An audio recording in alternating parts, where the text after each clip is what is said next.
Amelia graduated with a BA in Media Studies and Spanish from the University of Virginia and is currently in a fifth-year accelerated master's program with a concentration in management and marketing at UVA's business school. Amelia is targeting consulting firms like Bain, LEK, and Accenture, as well as some financial services firms like Capital One. Is her resume to the point where she can land a job at one of these firms? Keep listening to find out, as Jenny Ray does a deep dive, extreme consulting makeover of Amelia's resume to illuminate what needs to happen in order for her to achieve recruiting success. You're guaranteed to learn a lot from this recent live session, so keep listening, take notes to find out.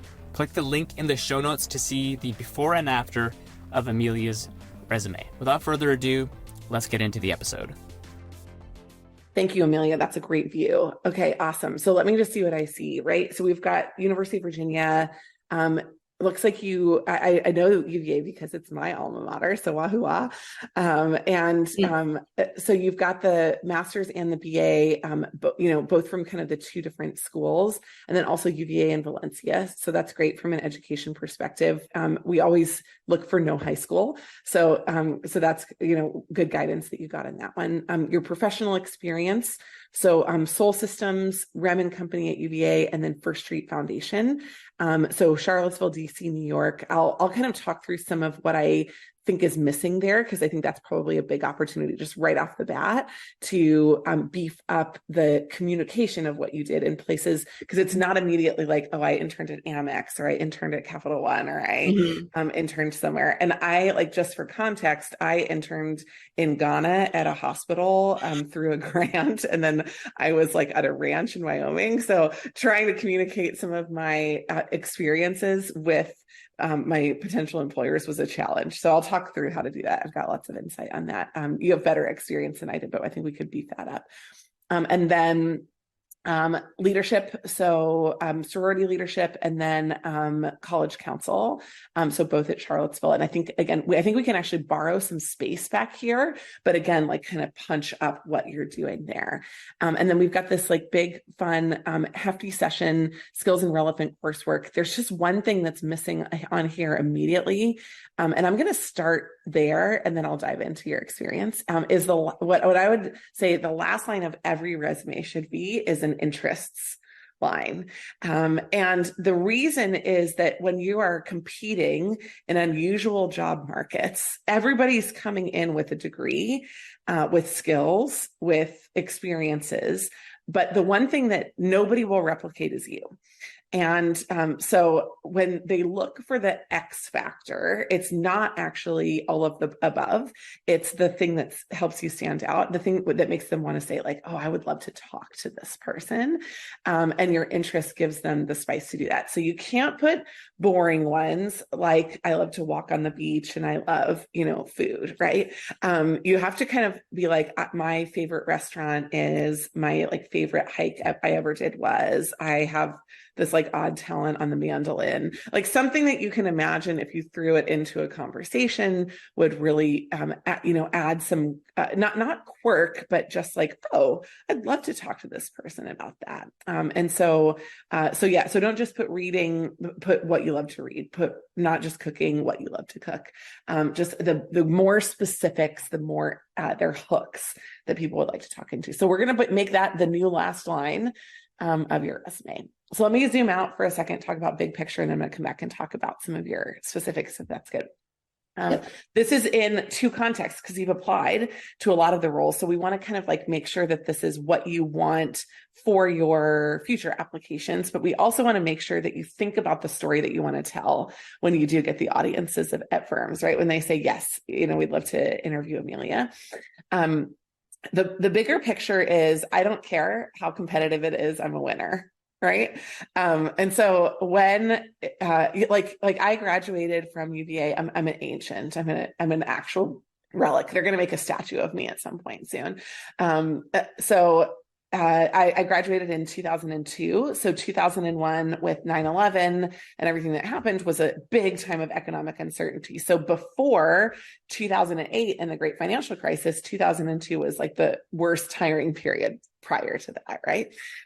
So when I graduated, it was a similar scenes and similar questions.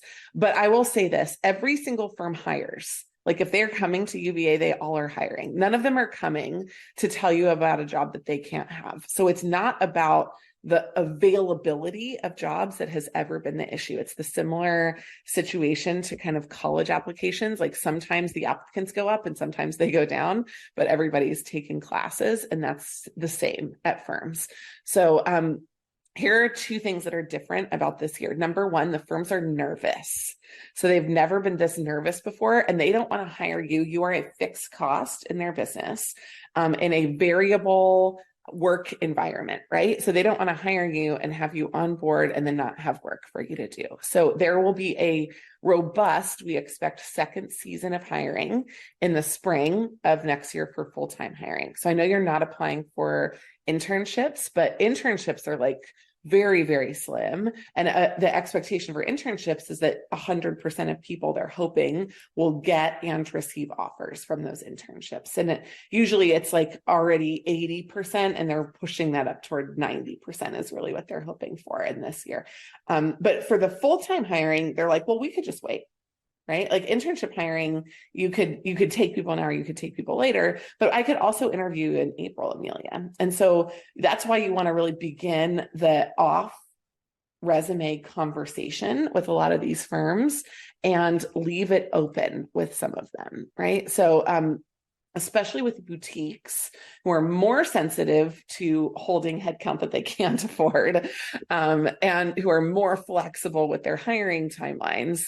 They're trying to like not miss out on great talent, but there's going to be the second season that's going to come up. So I just want to say you're going to have a job when you graduate. All right. So just to set your fears at bay. And every firm that is worth its salt will hire folks that are coming from undergrad or specialty master's programs, because y'all are the cheapest talent that they can find. And that is meant to be a comfort to you, because a MBA has bleaker prospects than you do, because they're twice as much for the same job. Really. And so when you're coming out of these kind of programs, I just want to encourage you, people are still hiring. They will always have a talent pipeline. They're hiring potentially at different times.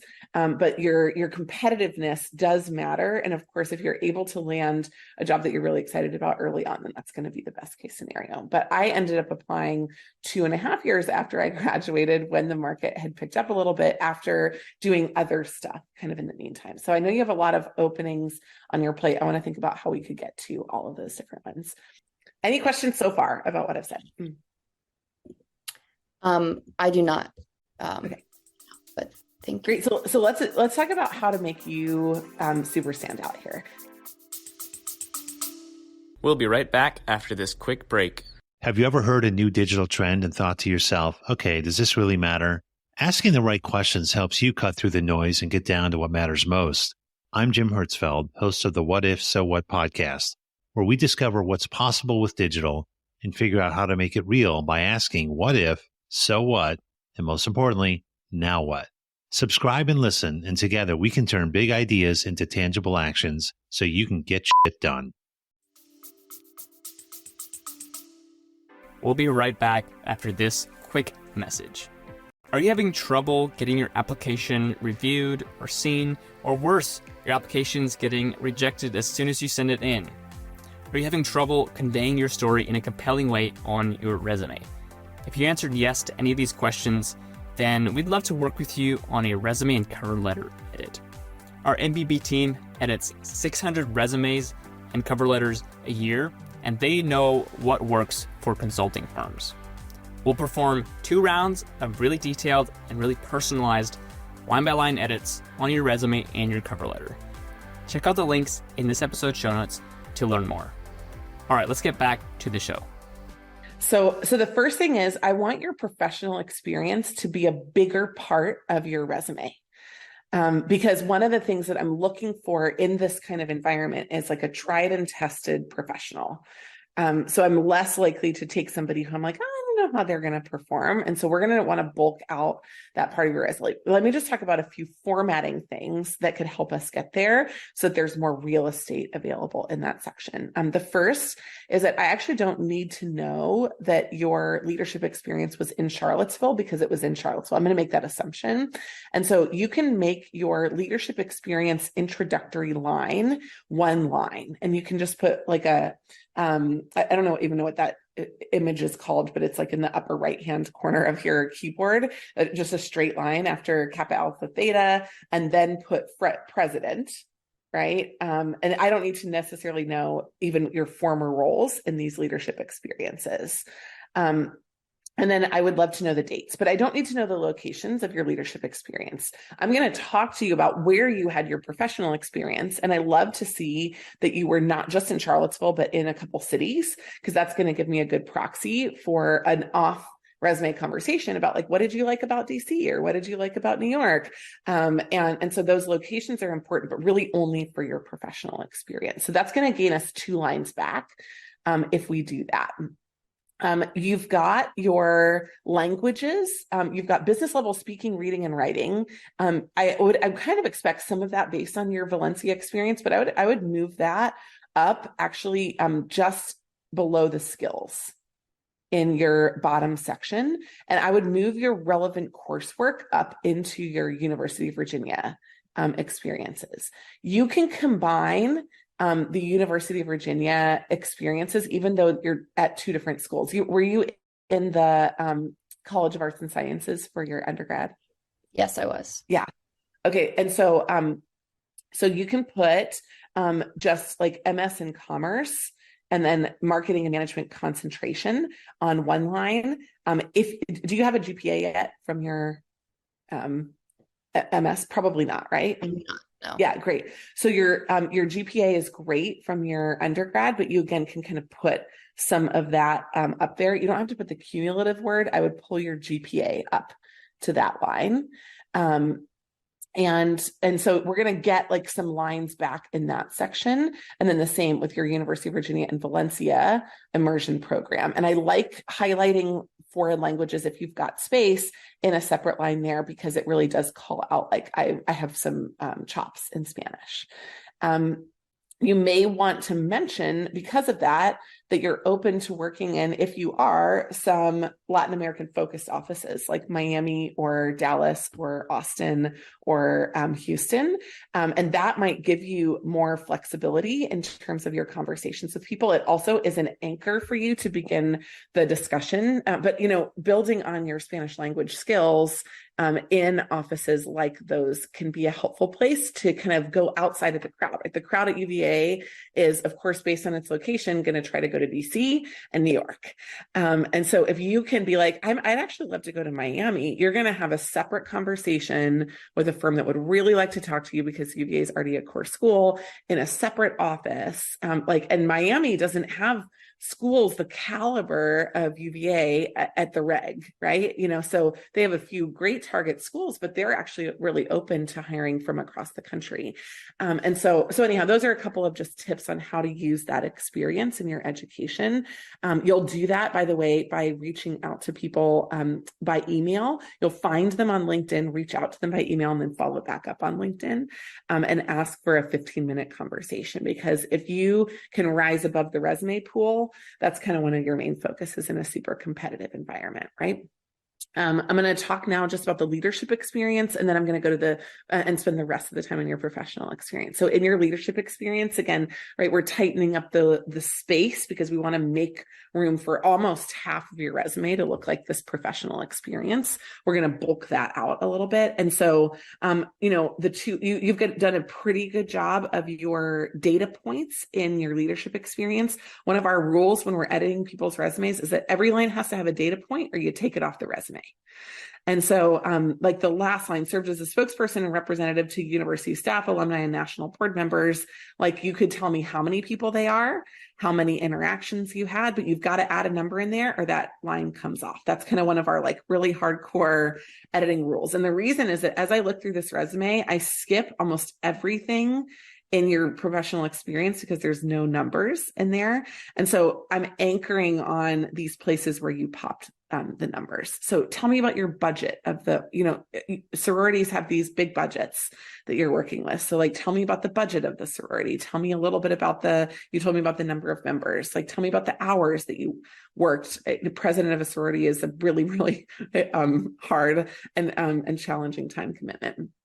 Then on college council. So, right. I remember some people that you're going to be networking with through on-campus recruiting will know what college council is, but assume that your resume needs to go beyond that you want to actually have conversations with folks that aren't super deeply familiar with UVA. So for college council, I actually might want to describe that. Like, what is it? Right? What is the College Council? So the first line of this and all of your professional experiences are going to need to be like what the thing is that you're working for, right? You have to provide me with context that's going to make me go, oh, wow, that's actually really similar to what we do, or that's a legitimate experience, right? So I'm not just interested in what you did, Amelia. I'm interested in what the context was that you did it in. And the more that we can share that, the more that we can kind of punch up some of those things. Same rules too with all those data points. And then finally, in your, you can shorten the, like instead of August, you can put Aug. Instead of like October, you can put Oct, right? You can shorten up the language of some of those kind of general experiences, because that's going to be, I think, an important highlight. Now, let me talk through a couple of these professional experiences. So summer 27 seems like high school. Was it? Yep, it was. Okay, awesome. So let's try to pull it off for now and see if we can build other experiences in. Because I'm going to really push you now to see what we can talk about in this professional experience section. So I'm going to create a disaster by having this big old hole at the moment. But this is what I would do if I was actually editing your resume, right? I would pull it onto another screen. I'd be like, all right, taking a step back. How do we create the conversation that you want? So you've got two kind of honking things. You've got Rem and Company at UVA for almost your whole time in undergrad. Tell me about it. Like, what is it? Because I feel like we're going to really beef that up and make that an amazing thing. Yeah, of course. So Rem and Company is a nonprofit small consulting company that was started during COVID to help small businesses that were really struggling with the decline in profits after the pandemic. And it really focuses on women-owned businesses, Black and Latino-owned businesses, things like that. And they started a campus branch of their company that started up these clubs at individual colleges, where they would kind of coach us, and we would have teams working with small businesses completely for free to kind of pinpoint their major issues and just help them throughout kind of a 6-week, 7-week sprint, really boost either revenues or decrease costs, whatever their issue was. And so I started off as a team lead for the first semester, and then I moved on to co-president, kind of overseeing the multiple teams we had and talking with a lot of clients to try to get them on board before the sprint started. So, yeah. Okay. So what you just told me changes your whole resume. Like, that is really great experience. I can't see a dang thing about that on your resume as it is right now, right? So I need to know the context of the organization for sure. That's got to be in the first line, right? With whatever. And you seemed like pretty wedded. This might be like UVA guidance, but I want to break it right now just for consulting. I think we need more context sometimes. You can go to 2 lines on each bullet point. Like, each bullet point can wrap around to a second line. And I think you need that here to be like, for this like organization with X chapters at multiple different places, like you worked on, 30 different client engagements for DEI clients or for like women, and minority owned businesses. Like, boom, right? All of a sudden, right? Tell me what the size of the business is. Tell me about the 6 to 7 week sprints. You don't have to do all of that in one bullet point, but like I need all of that context, and I need to know the specific detail in at least one bullet, maybe more, of each individual project that you led or staffed yourself on, right? So if you did a model for somebody, if you did market research for somebody, if you led a client team for somebody, I definitely need that as a full bullet point. You did summary here, and I don't want to read it. I don't want to read any of it. I skip it. So what you just told me was incredibly interesting. I'd want to have a half an hour conversation. And I know that you like consulting because you've done it over and over and over again. And so all of a sudden you just gave me proof points that I didn't have. So I'm going to really encourage you to totally remake that part of your resume. Okay. If it wasn't paid though, I actually want it to go to your leadership experience. And so I'm ruining your professional experience one step at a time, but I want to do that in part because I love that you were president of a sorority. That definitely shows that you have like leadership, and capabilities.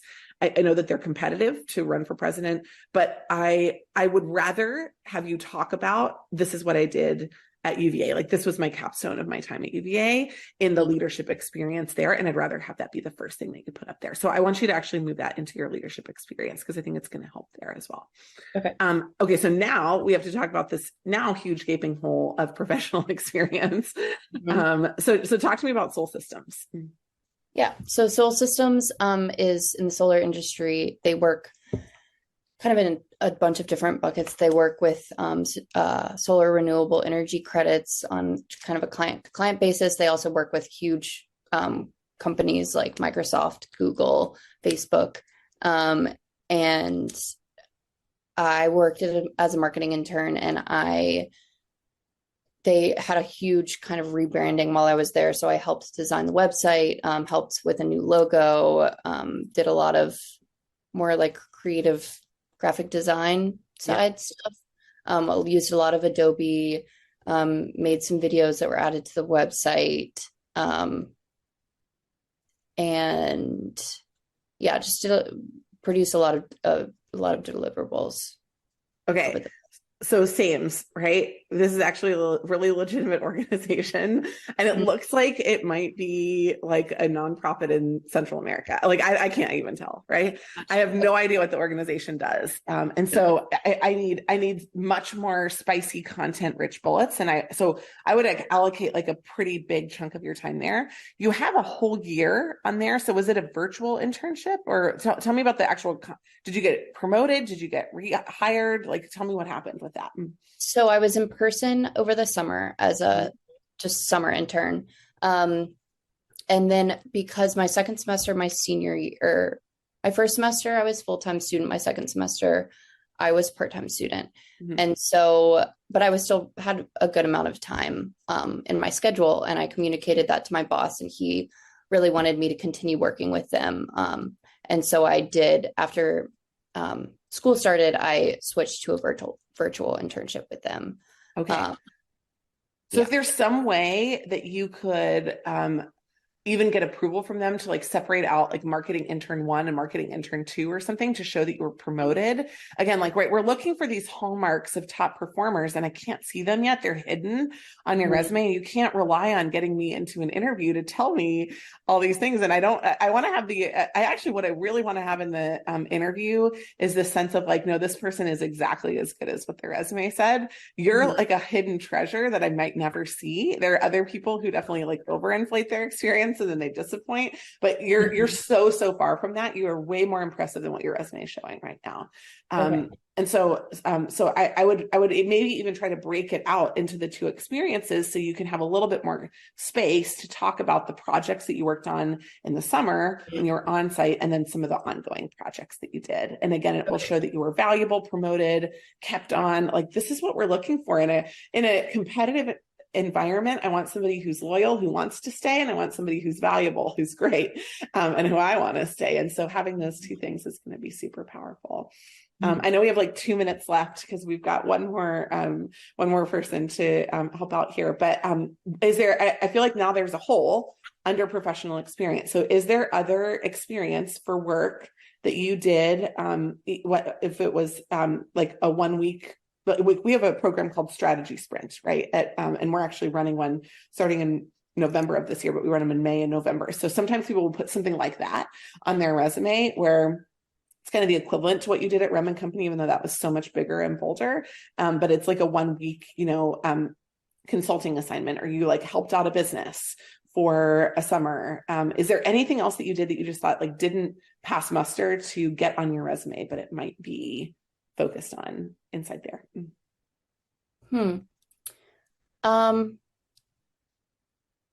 Not off the top of my head, honestly.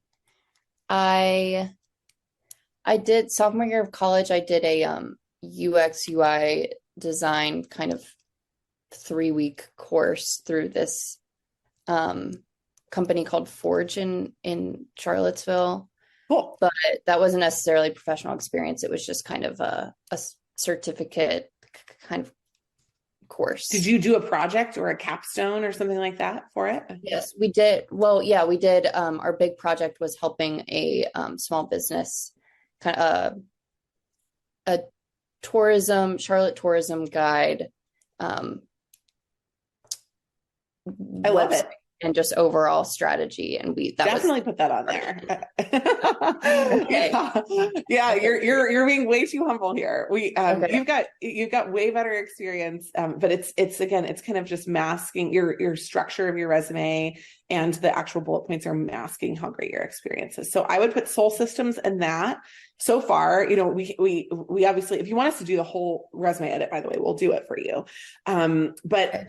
If you want to just kind of walk through what we talked about and process it, that's what I would do at a high level. I would kind of tighten up some of your lower value sections like education, skills, and leadership, and try to just like punch them up so that I can see super quickly that you were amazing in there.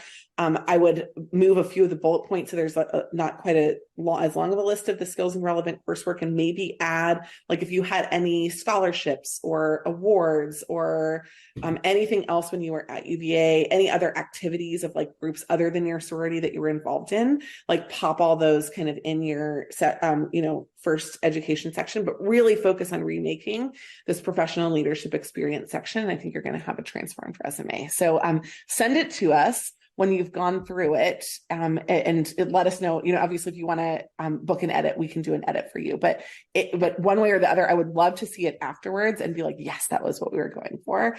Okay. And so please make sure that you do that. And if it's all right with everybody, we'll share the after version once you've taken this into Phil. So, we have like over 600 different consulting firms that pay attention to our pool of people. So maybe an opportunity will come for you actually directly through sharing this. So we're excited for you. And I'm grateful that we got the time to talk, because I think there was a lot missing here.